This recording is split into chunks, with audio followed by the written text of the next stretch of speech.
এমন সময় হঠাৎ করে একটা কালো বিড়াল তাদের রাস্তা কেটে দিয়ে চলে গেল। তারা দাঁড়িয়ে পড়ল। হে, বিড়ালটা রাস্তাটা কেটে দিয়ে চলে গেল। একে দুর্যোগ, তার উপর আবার এসব প্রাণীরা কাজ পায় না। আবার কি এখানে দাঁড়িয়ে থাকতে হবে প্রভু? গাছের ডাল যদি... মুখের কথা শেষ হয়নি এমন সময় অদূরেই একটা মোটা গাছের ডাল ভেঙে পড়ল। তারা যদি সেখানে দাঁড়িয়ে না পড়তো তাহলে হয়তো... ভয়ানক ব্যাপার। এ যে মনে হচ্ছে জঙ্গলের পারে থাকলে আর প্রাণ ফিরে পাবো না। না না অভি, এখানে দাঁড়িয়ে থাকবার কোনো প্রয়োজন নেই। তাড়াতাড়ি চলো, ওখান থেকে চলে যাই।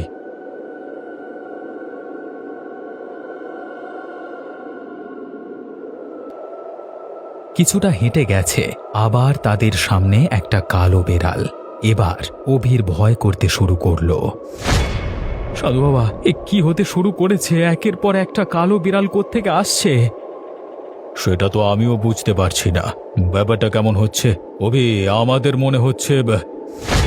হঠাৎ সেসবের মাঝে হাসির শব্দ শুনতে পেল তারা।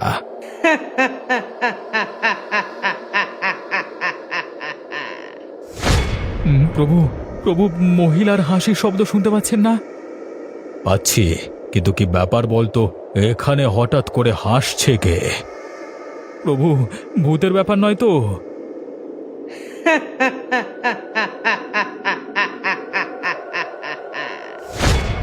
প্রভু, প্রভু, ওই দেখুন আবার হাসছে।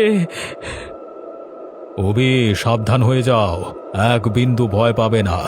আমাদের এখন অনেক বিপদ।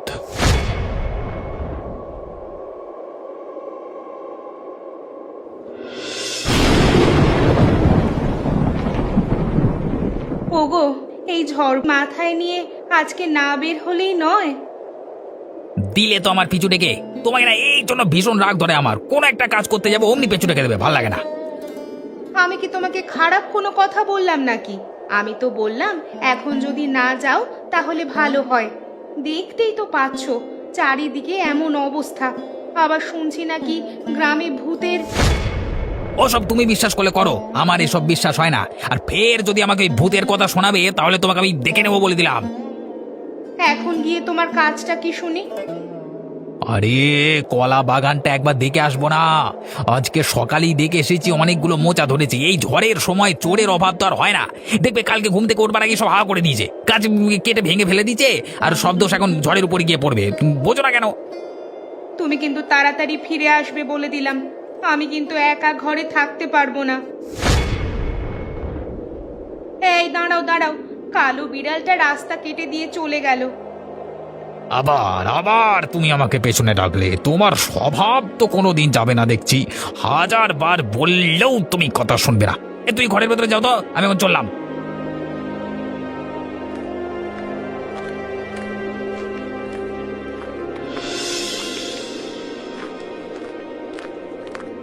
হ্যাঁ, ঝড়টা ভালোই উঠেছে। কলা গাছগুলো ঠিকঠাক ভাবে দাঁড়িয়ে থাকলে হয়। যদি ভেঙে যায় তাহলে আমার যে কত লোকসান হয়ে যাবে।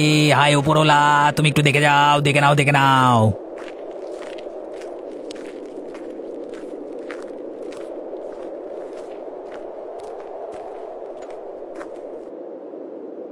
যাক, দেখেও ভালো লাগছে। কলা গাছগুলো ভালোই আছে। আর একটুক্ষণ এখানে দাঁড়াই, তারপর না হয় বাড়ি যাব। গিন্নি সবিতেই ভয়।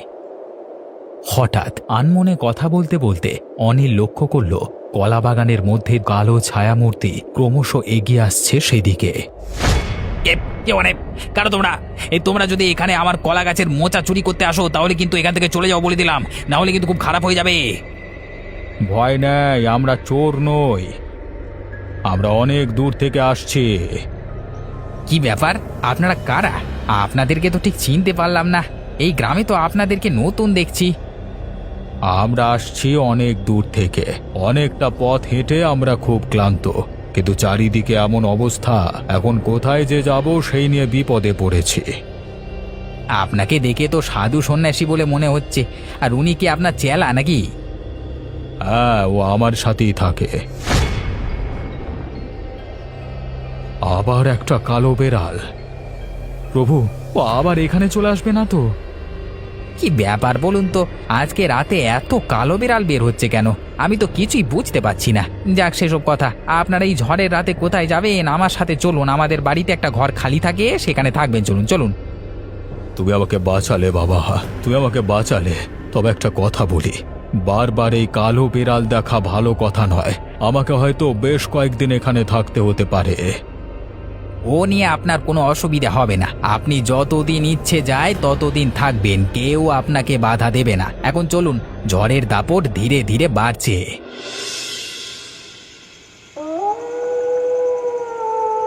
তারপর হঠাৎ আমি দেখলাম লাল লাল চোখ, বড় বড় দাঁত, লম্বা লম্বা নখ, একটা পেতনি। তারপর কি হলো বাবা? নিশ্চয়ই ভয়ে অজ্ঞান হয়ে গেলে। আরে পাগলি, ভয় পাবো আমি? আমাকে ভয় দেখানোর সাহস কারো আছে? আমি তারপর সেই পেতনিকে এমন জব্দ করলাম।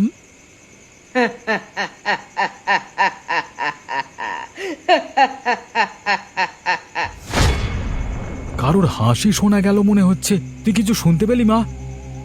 হ্যাঁ বাবা, কে যেন জোরে জোরে হেসে উঠলো। মনে হলো আমাদের বাড়ির বাইরে কেউ এসেছে। দাঁড়া তো, একবার গিয়ে দেখি। যেও না বাবা। যদি ওই পেতনি হয়, সেই পেতনি যদি আমাদের বাড়ির বাইরে আসে তাহলে? আরে কিছুই হবে না, কেউ আসবে না। নিশ্চয়ই কেউ বদমাইশি করে আমাদের ভয় দেখানোর চেষ্টা করছে, যাতে আমরা ঘর থেকে না বের হই, আর এর গাছ তার গাছ থেকে তারা চুরি করতে তাদের সুবিধে হয়।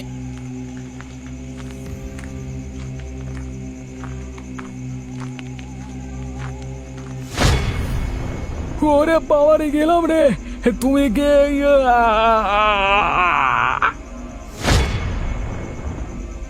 বাঁচাও! কে কোথায় আছো? বাঁচাও! ভয় পেও না মা, এসো আমার কাছে এসো। আমি তোমাকে আদর করব, আমি তোমাকে ভালোবাসবো। একদম ভয় পাবে না আমাকে।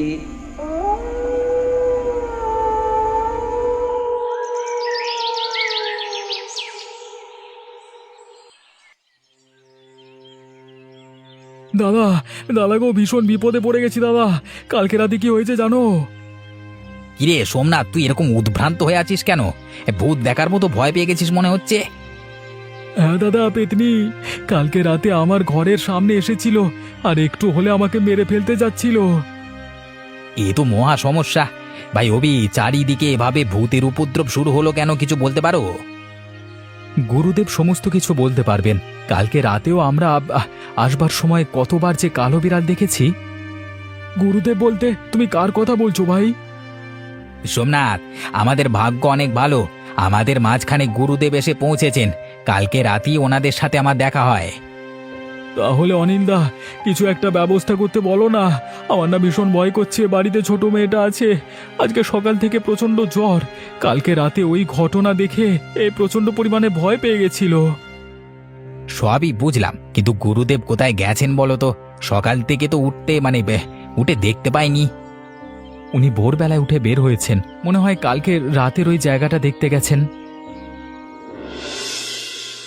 কালকে রাতে এই রাস্তা দিয়ে আসবার সময় আমি অনেকগুলো বিড়াল দেখতে পেয়েছিলাম, কিন্তু যদি বনো বিড়াল হয় তাহলে।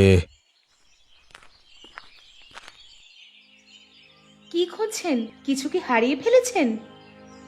হ্যাঁ, আসলে না, এখানে আমি একটু বেড়াতে এসেছিলাম। তা তুমি কে মা?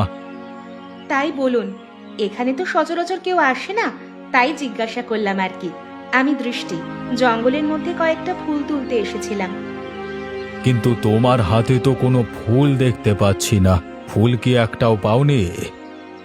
না, দেখুন না, গাছে দেখি ফুলগুলো সব শুকনো হয়ে পড়ে আছে, একটাও তুলতে পারলাম না।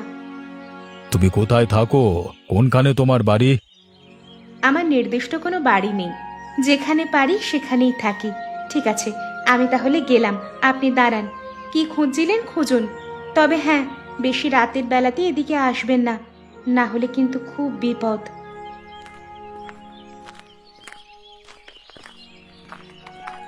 কি ব্যাপার, মেয়েটা জঙ্গলের দিকে চলে গেল কেন? একবার গিয়ে দেখবো।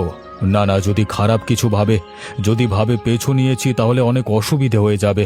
আমি বরং বাড়ি যাই, অনেকক্ষণ বাড়ি থেকে বেরিয়েছি।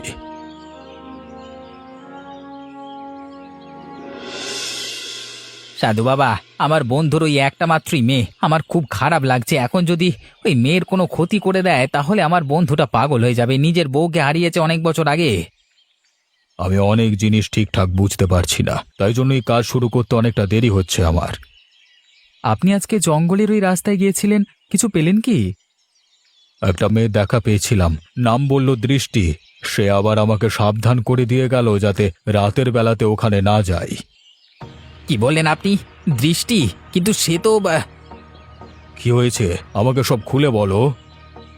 আমাদের গ্রামে হরিপদ কাকার নাতনি ছিল দৃষ্টি। 21-22 বছর বয়স ছিল। হঠাৎ করে একদিন গ্রাম থেকে উধাও হয়ে যায়। তাকে তো আর কেউ খুঁজে পায় না। সে কি? তাহলে কি আমি দিনে দুপুরে ভূত দেখে এলাম? মেয়েটা সকাল হলেই জঙ্গলে ফুল তুলতে যেত, সেখান থেকেই নিখোঁজ হয়ে যায়। আমাকেও সেটা বলল ফুল তুলতে গেছিলাম, কিন্তু ফুল পাইনি, সব শুকিয়ে গেছে।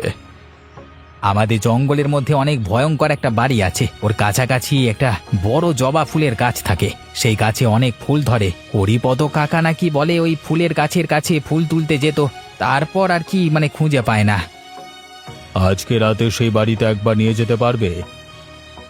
রাতের বেলা যেতে সাহস হয় না। এখন যদি যেতে চান তাহলে চলুন। রাত না হলে তারা দেখা দেবে না। আমরা এরপর অনেকজন মিলে যাব তো। একা গিয়েছিলাম বলে দেখা পেলাম সেই মেয়ের। আমার মন বলছে এই দৃষ্টি নামের মেয়েটা মারা গেছে, সে আর জীবিত নেই। বলেন কি সাধু বাবা? তাহলে তো বলতে হবে এই ভৌতিক ব্যাপার অনেক আগে থেকে শুরু হয়েছে, কিন্তু আমরা এতদিন টের পাইনি। হ্যাঁ, আমাদেরকে সবকিছু ঠিকঠাক করতে হবে আবার, না হলে এই গ্রামের মানুষের ঘোর বিপদ আসতে চলেছে।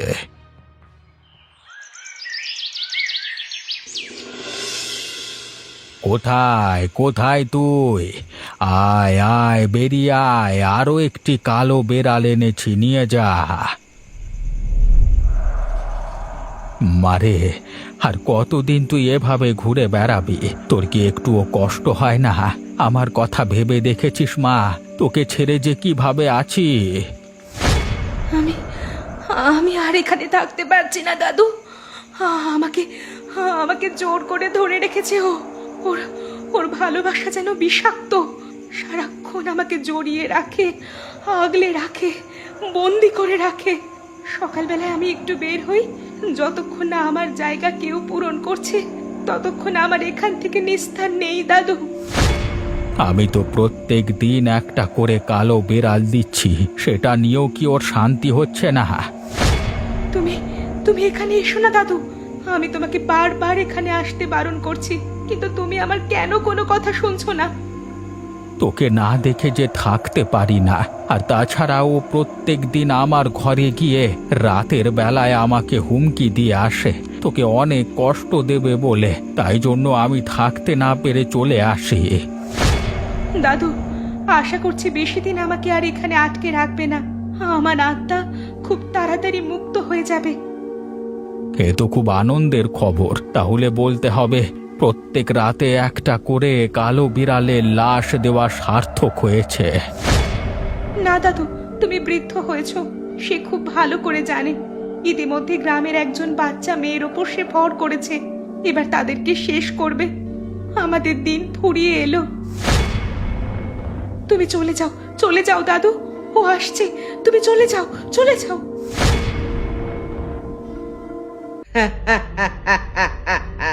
কিরে, তোর নাতনিকে দেখতে এসেছিস নাকি? না ওই আর কি।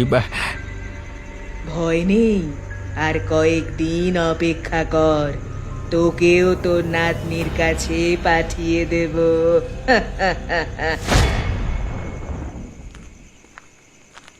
আপনার কি মনে হয় সাধু বাবা, ওই আত্মা কি কারণে দৃষ্টিকে হত্যা করেছিল? দেখো, হত্যা যে করেছিল সেটা আমি বলছি না। হয়তোবা দৃষ্টি কোনো কারণে ওই পেতনির কবলে পড়ে, সেখান থেকে আর উদ্ধার হয়ে যেতে পারে না। মোহ খুব দারুণ জিনিস। একটা মানুষের জীবনকে কিভাবে যে ধ্বংস করে এই মোহ, তা তুমি কল্পনাও করতে পারবে না।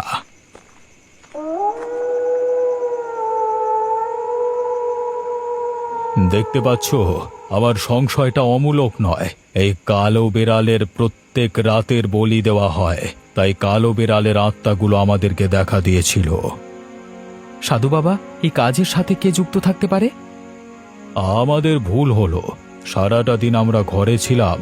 দৃষ্টির ওই দাদু এখনো জীবিত আছে, তার সাথে একবার কথা বললে খুব ভালো হতো। বেশ, তো তাহলে চলুন এখনই যাওয়া যাক। এসব ঘটনার সঙ্গে এই বাড়িটা যে জড়িত আছে সেটা তো খুব ভালোভাবেই বুঝতে পারছি, কিন্তু বেড়ালের লাশ বলি দেওয়ার কারণ তো আমি ঠিক বুঝতে পারছি না। প্রভু, অনিলদা ঠিক বলেছে, তাড়াতাড়ি চলুন, আমরা গিয়ে ওই বৃদ্ধের সাথে কথা বলি, হয়তো উনি সমস্ত কিছু আমাদের পরিষ্কার করে বলতে পারবেন। তোমরা দুজন বরং যাও, ভয় পাবে না, বুদ্ধিমত্তার সাথে সমস্ত কিছু জিজ্ঞেস করবে। আমি বরং এখানেই রইলাম, দেখি যদি কিছু দেখতে পাই তাহলে। ঠিক আছে সাধু বাবা, আমরা তবে এলাম। কোথায় তুমি? একবার আমার মুখোমুখি হও, তারপর খেলা জমবে।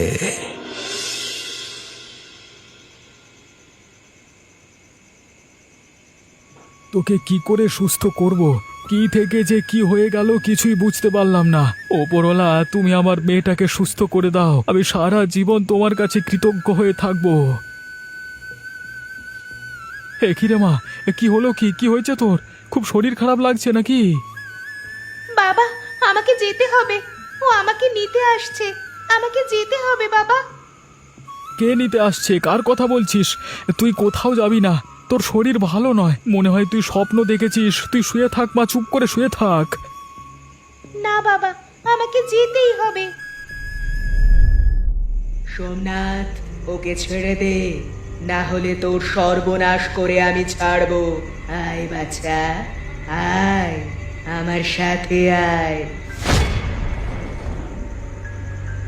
ওকে ছেড়ে দাও, দয়া করে ছেড়ে দাও। আমার মেয়েকে তুমি নিয়ে যেও না, বদলে তুমি যা চাও আমি তাই দেব। তোমার দরকার হলে আমার ক্ষতি করো, কি তোকে ছেড়ে দাও। আমি প্রত্যেক রাতে তোর মেয়েকে নিয়ে যাব, যতদিন না ওকে পুরোপুরি আমার মেয়ে হিসাবে পাচ্ছি ততদিন। এরকম করো না, আমি কাকে নিয়ে বাঁচবো? কি নিকিতা, তুমি তোমার বাবার সাথে থাকতে চাও না আমার সাথে? আমার বাবার সাথে আমার থাকতে ভালো লাগে না, আমি তোমার সাথে যাব, তোমার সাথে আমি যেতে চাই। তাহলে চলো যাওয়া যাক, তোমার কোনো চিন্তা নেই আমি থাকতে। আমি তোমাকে অনেক ভালোবাসবো, অনেক কিছু দেব যা তোমার বাবা দিতে পারেনি। এরপর থেকে আমি কিছুতেই আমার নাতনিকে আটকাতে পারিনি। প্রত্যেক রাতে একটা কালো বেড়াল আসতো আর আমার নাতনি তার পেছু পেছু চলে যেত। আপনি ওই পেতনিকে দেখেননি? আমার সাথে মুখোমুখি 2 থেকে 3 বার হয়েছে, তার বেশি নয়। পুরনো বাড়ির কাছে বেড়ালের লাশটা আপনি ফেলে এসেছিলেন? রোজ রাতেই আমাকে এ কাজ করতে হয়, মাঝে মাঝে বেড়াল জোগাড় করে উঠতে পারি না, তখন মনে হয় যেন হেরে গেলাম। হেরে গেলেন মানে? ওই পেতনির পেয়াদা ওরা, ওদের দেখলে আমার গা জ্বলে যায়। আমি প্রত্যেক রাতে একটা করে কালো বেড়ালের লাশ ফেলে রাখতাম এই কারণেই, যাতে সেই লাশ দেখে ওরা অন্তত একটু হলেও ভয় পায়। কিন্তু আচ্ছা কাকা, তোমার কি মনে হয় ওই পেতনি এইভাবে ছোট ছোট ছেলেমেয়ের উপর ভর করছে কেন? ওই পেতনি আজকে থেকে এখানে থাকছে না।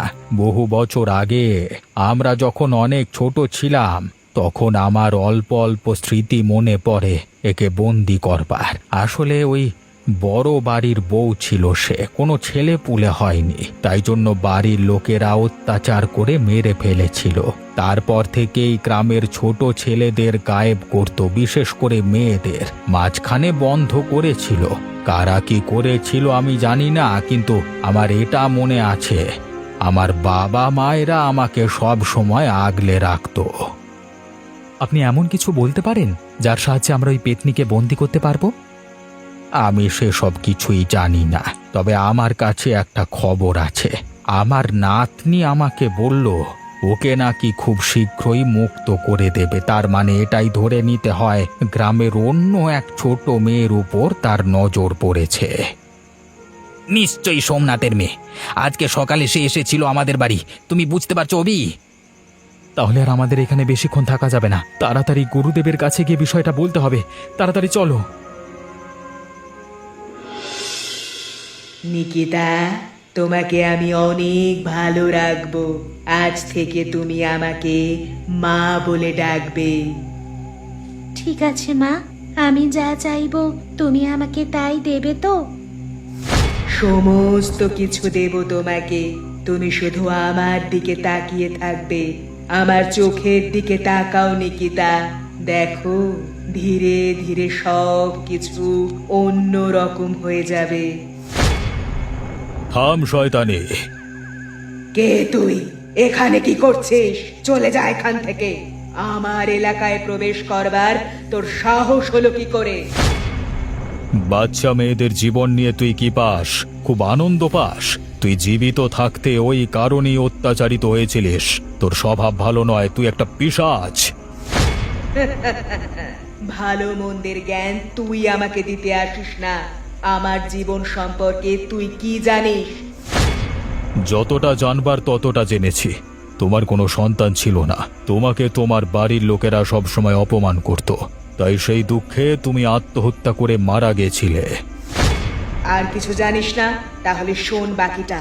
মান সম্মানের ভয়ে আমার শ্বশুর আমার লাশটাকে কাজের চাকরগুলোকে দিয়ে জঙ্গলের মধ্যে পুঁতে দিয়ে চলে আসে, আর বাড়ির বাইরে আমার নামে কলঙ্ক রটিয়ে দেয়। তুমি সেই সকলের প্রতিশোধ নিয়েছো, কিন্তু এই গ্রামবাসীদের ঘর উজাড় করে তাদের ঘর থেকে ছোট ছোট ছেলে মেয়েদের চুরি করে এনে হত্যা করে তুমি কি পাচ্ছ? ওরা সবাই আমার কাছে ভালো থাকে, ওদেরকে আমি ভালোবাসা দিয়ে ভরিয়ে দিই, কাউকে অসুখী রাখি না। না, আমরা সবাই অসুখী থাকি। তোমার এই অতিরিক্ত ভালোবাসা সব সময় আমাদের বন্দি করে রাখে। আমাদের জীবন শেষ করে তুমি ভালোবাসা দিচ্ছ।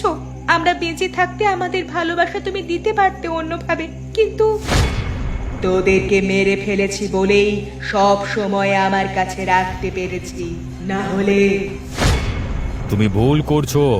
এইভাবে তুমি নিজের পাপের বোঝা বাড়াচ্ছ।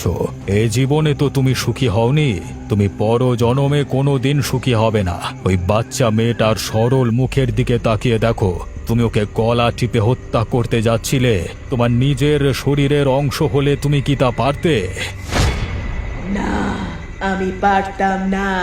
আমি কি ভুল করছি? এত বড় পাপ কাজ আমি করেছি?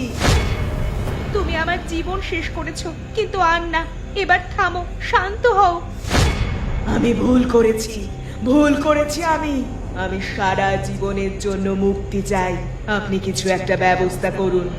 আমি এই বেদনা আর সহ্য করতে পারছি না। আপনি আমাকে সাহায্য করুন। বেশ, তুমি যখন নিজের ভুল বুঝতে পেরেছ, তখন আমি তোমাকে মুক্তি পেতে সাহায্য করছি। আজকে রাতেই তুমি তোমার নরকের জীবন থেকে মুক্তি পাবে।